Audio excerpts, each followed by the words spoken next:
Today we're here at the Hermitage Hotel and we are meeting with the OAS mission that is in Nevis to observe the election process, and we have been privileged enough to get an interview with them because you could imagine that they're quite busy, so before they have to run out somewhere and have an interview with somebody about something election matters.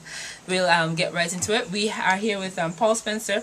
He is the chief of the OAS electoral mission here, observer mission, and Charlotte McDowell, who is the deputy chief, and they will be answering our questions and giving us more insight into exactly how it is the OAS electoral observer missions operate, what is it they do, and why it's so important to have one. So first off, let's begin with that overview. Why is it so important to have one? Well, let me start by saying, thank you very much for the opportunity to speak to you in this interview, as well as to express my appreciation for the honor that was accorded to me to lead the OAS observation mission to the Nevis Island Assembly elections. In the first place, the OAS has to be invited to observe an elections. And I think that point is sometimes lost on many people who think that once an election is coming up in a country, that we should be here 6 months, maybe even a year before, when problems are beginning to occur. While we follow events from our political headquarters in Washington, we do not go to our country's elections until we receive a formal request.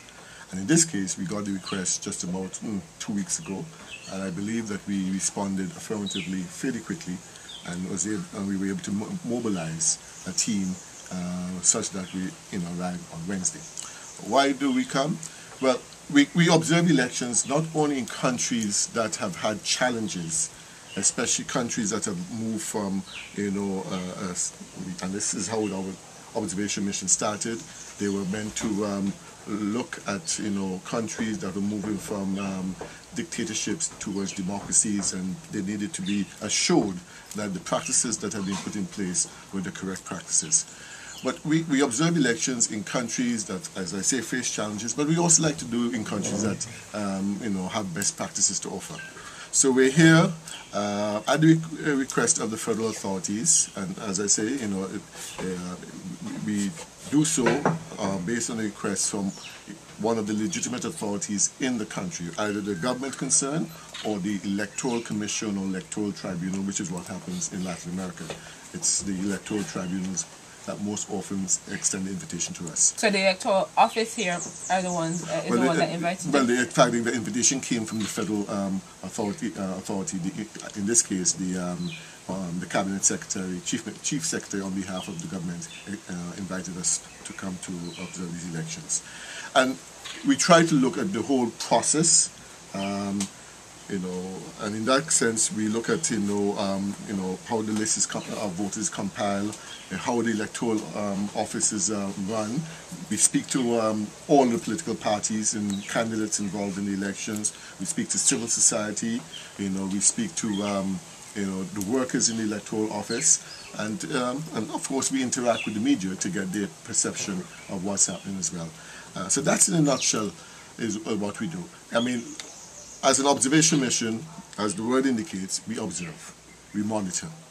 We do not dictate to the authorities what needs to be done. If we see something that is blatantly wrong, we immediately bring it to the attention of the authorities, and hopefully they take our concerns into consideration and respond accordingly. At the end of the mission, we always prepare a report which contains recommendations in order to improve the process of the electoral process, but generally to strengthen democracy in the country concerned. Now, do you have any guidelines that you could offer to countries? Because one of the biggest complaints we have for people who usually clamor for observers is that they don't come in early enough.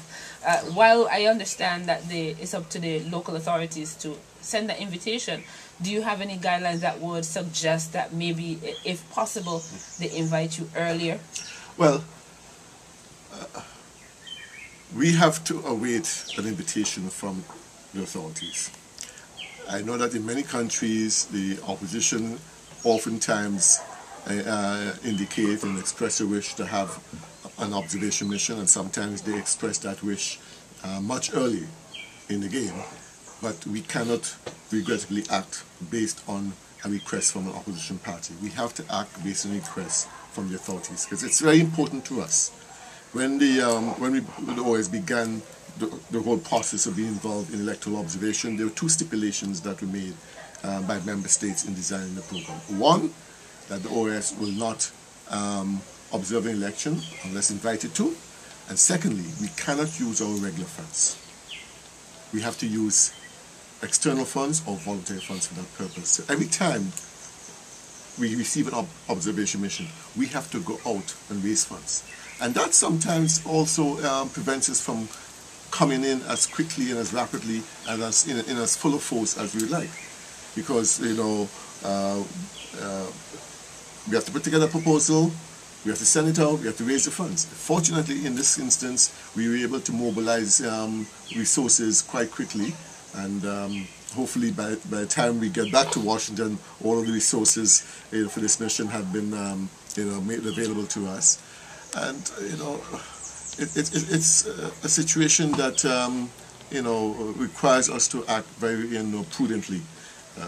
I know that there are some people who would like to see the OAS involved and present months ahead.